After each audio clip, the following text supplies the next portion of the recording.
Welcome back to BCN news. రాష్ట్రంలో కూటమి ప్రభుత్వం ఏర్పాటయ్యాక రెడ్ బుక్ పాలన కొనసాగుతుందని వైసీపీ విజయనగరం జిల్లా అధ్యక్షుడు మజ్జి శ్రీనివాస్ మండిపడ్డారు.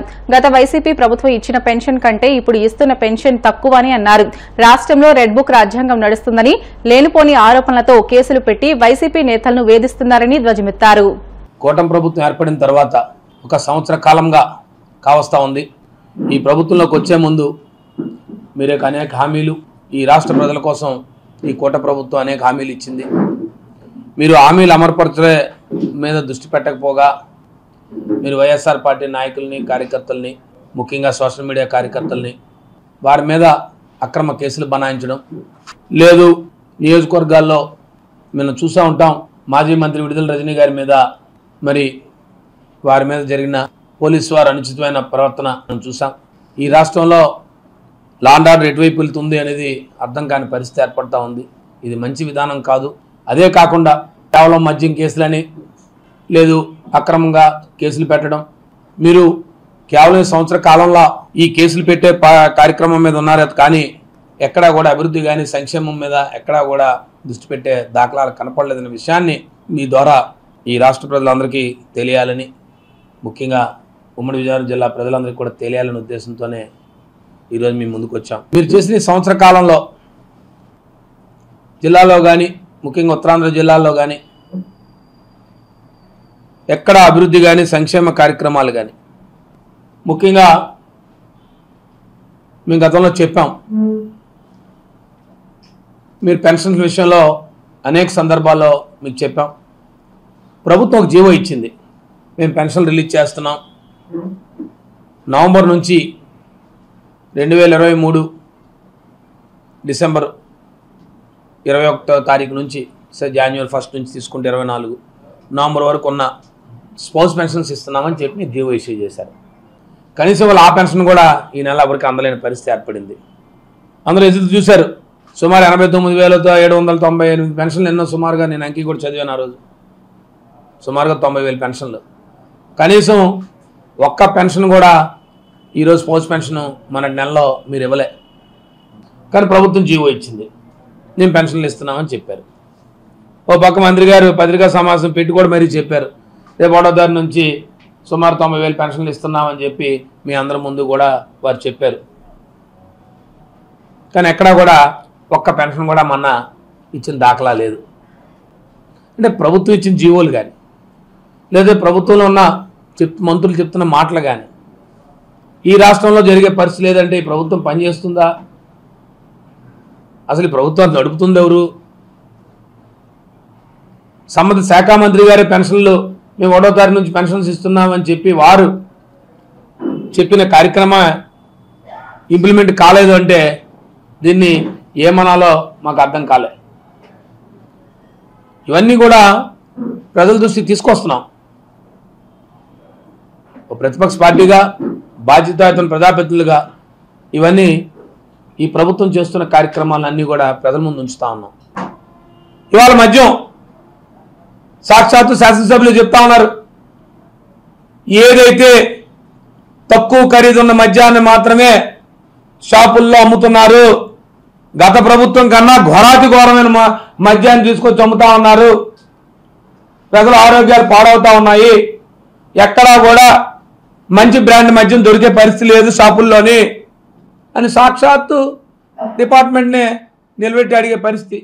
అనుకోని రీతిలో ఎదురయ్యే ఆపద పట్ల, విపత్కర పరిస్థితుల పట్ల అప్రమత్తంగా ఉందామని, ఎలాంటి క్లిష్టమైన సమస్యనైనా ధీటుగా ఎదుర్కొందామని ఎన్డీఆర్ఎఫ్, ఎస్డీఆర్ఎఫ్ రక్షక దళాలు పౌరుల్లో ధైర్యం నింపాయి. ఉగ్రదాడులు జరిగితే ఎలా స్పందించాలో తెలుపుతూ అవగాహన కల్పించాయి. తక్షణ సాయం ఎలా పొందాలి, ఆపద నుంచి ఎలా గట్టెక్కాలి అనే అంశాలపై నమూనా ప్రదర్శనలు చేసి అవగాహన కల్పించాయి. జిల్లా యంత్రాంగం ఆధ్వర్యంలో విశాఖ పెదజాలారిపేట టిట్కో గృహ సముదాయం వద్ద నిర్వహించిన మాక్ డ్రిల్ ఆశాంతం ఆసక్తికరంగా సాగింది.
అకస్మాత్తుగా ఏదైనా విపత్తు లేదా అనుకోని ప్రమాదం సంభవించే సమయంలో నిర్వర్తించాల్సిన విధుల పట్ల ప్రభుత్వ శాఖలు నిరంతరం అప్రమత్తంగా ఉండాలని విజయనగరం జాయింట్ కలెక్టర్ సేతు మాధవన్ సూచించారు.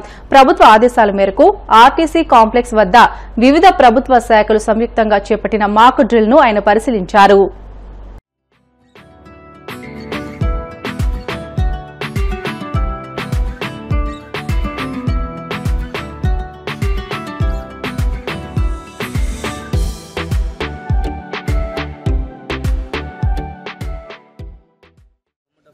ఆదేశాల ప్రకారం మన స్టేట్ గవర్నమెంట్ గౌరవ ముఖ్యమంత్రి కూడా 2 days ముందు అందరితో మీటింగ్ పెట్టడం జరిగింది. ఇది కూడా ముఖ్య ఇన్స్ట్రక్షన్స్ కూడా అందరికీ ఇవ్వడం జరిగింది.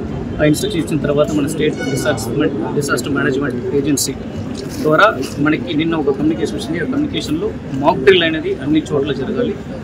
ముఖ్యమైన ఇన్స్టాలేషన్స్ ఏవైతే ఉన్నాయో ఎక్కువ పబ్లిక్ గ్యాదరింగ్ ఉన్న చోటు, తర్వాత డిఫెన్స్ ఇన్స్టాలేషన్స్, అది కాకుండా ఇంపార్టెంట్ బస్ స్టేషన్స్, ఇది రైల్వే స్టేషన్స్ అన్ని కూడా ఒకసారి మేము ప్రిపేర్నెస్ ఎలా ఉందని తెలుసుకోమని చెప్తారు.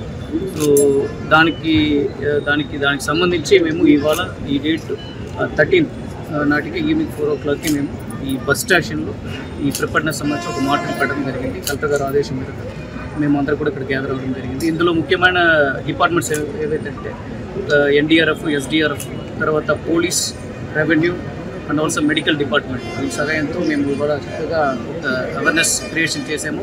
3-4 సినారీస్ చూపించారు. అందులో ఎవరెవరు ఏం చేయాలి, వాళ్ళకి ఏమేమి రూల్స్ అండ్ రెస్పాన్సిబిలిటీ ఉన్నాయో కూడా క్లియర్గా చూపించారు. ఇందులో ముఖ్యంగా ప్రజలు కూడా చాలా ఇంట్రెస్ట్గా పాల్గొన్నారు. వాళ్ళు కూడా ఫొటోస్, వీడియోస్ అన్నీ కూడా తీశారు. అండ్ మేము మా కోరిక ఒకటే, సో ఒకవేళ ఇలాంటి ఒక war situation or any other disasters, man-made disaster జరిగినప్పుడు కూడా మనందరూ కూడా ఎలా దీన్ని ఇది చేయాలి అండ్ ప్రతి డిపార్ట్మెంట్ రూల్స్ కూడా ఏమేమి ఉన్నాయో అవన్నీ కూడా ఎలా ఉంటుంది అండ్ ఇది కాకుండా ప్రజలు కూడా వాళ్ళు ముందుకు వచ్చి వాళ్ళు కూడా ఇన్వాల్వ్ అయ్యి ఇవన్నీ కూడా ఒక విపత్తు ఉంటే కూడా అందులో ప్రాణం కూడా పోకుండా loss of life or damage ఏమి లేకుండా ఉండడానికి ఒక ముఖ్య అవగాహన కల్పించినట్టు ఇవాళ ఉంటుంది. సో అందరికీ కూడా మళ్ళీ ఒకసారి ధన్యవాదాలు తెలియజేస్తున్నాను. ముఖ్యంగా NDRF, SDRF, police and fire department వీళ్ళు ముందుకుండి అన్నీ కూడా చక్కగా చేశారు. వాళ్ళు కూడా ప్రత్యేకంగా బీఆర్ఎస్ లో ఎలాంటి విభేదాలు లేవని, ఇదంతా సోషల్ మీడియా ద్వారా కొందరు చేస్తున్న తప్పుడు ప్రచారమని మాజీ మంత్రి ఎమ్మెల్యే హరీష్ రావు అన్నారు. పార్టీ నాయకత్వ బాధ్యతలను కేటీఆర్ కు అప్పగిస్తే స్వాగతించి సహకరిస్తానని చెప్పారు. తమ అధినేత కేసీఆర్ ఏ నిర్ణయం తీసుకున్నా శిరస వహిస్తానని, తాను క్రమశిక్షణ కలిగిన కార్యకర్తనని స్పష్టం చేశారు. తనపై వస్తున్న తప్పుడు ప్రచారాలను ఇప్పటికే ఖండించానని, సోషల్ మీడియా దుష్ప్రచారాలపై స్వయంగా డీజీపీకి ఫిర్యాదు చేశానని తెలిపారు. తాను పార్టీ మారతాననే చిల్లర ప్రచారాన్ని ఇప్పటికైనా ఆపాలని హెచ్చరించారు. సోషల్ మీడియాలో వచ్చిన వార్తల మీద ట్విట్టర్లో నేను అదే రోజు ఖండించిన. చివరికి మా నాయకులు దాసోజు శ్రవణ్ గారు, ఎర్రోల శ్రీనివాస్ గారికి చెప్పి పోలీస్ స్టేషన్లో కంప్లైంట్ కూడా ఇచ్చి ఆ కంప్లైంట్ను కూడా నా ట్విట్టర్లో పోస్ట్ చేసి ఇటువంటి ఫేక్ ప్రచారం నమ్మొద్దని, తక్షణమే డీజీపీ గారు వీళ్ళ మీద చర్యలు తీసుకోవాలని చెప్పి కూడా నేను రాష్ట్ర డీజీపీ గారిని కోరిన విషయం కూడా మీ అందరికి తెలిసిందే కదా. ఆ పంచాయతీ లేదు మా పార్టీలో. నేను చాలాసార్లు కూడా చెప్పాను, మీరందరూ కూడా చూసింటారు. ఒక్కసారి కాదు, కొన్ని 100 సార్లు చెప్పి ఉంటాను.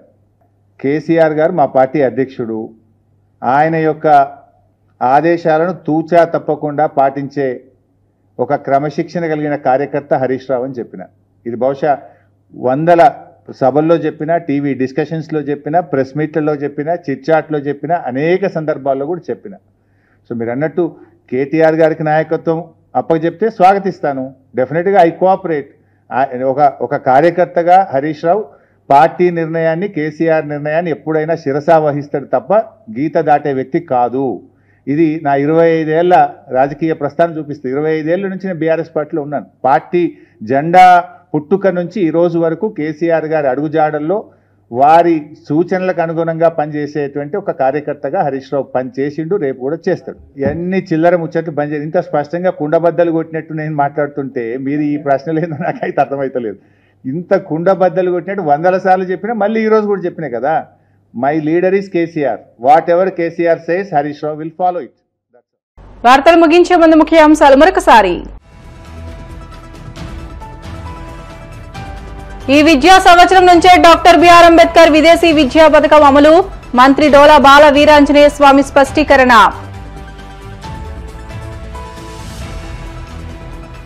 కూటమి ప్రభుత్వం మహిళలందరినీ మోసం చేసిందన్న మాజీ మంత్రి రోజా. జగన్ 2.0లో వారికి వడ్డీతో సహా తిరిగి ఇచ్చేస్తామని వ్యాఖ్య.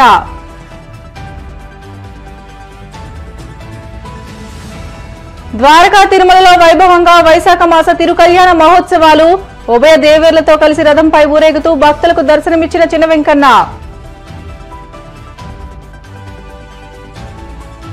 తిరుమలలో అత్యంత వైభవంగా వైశాఖ పౌర్ణమి గరుడ సేవ. తిరుమాడ వీధుల్లో గరుత్మంతుడిపై విహరిస్తూ భక్తులకు అభయమిచ్చిన శ్రీవారు.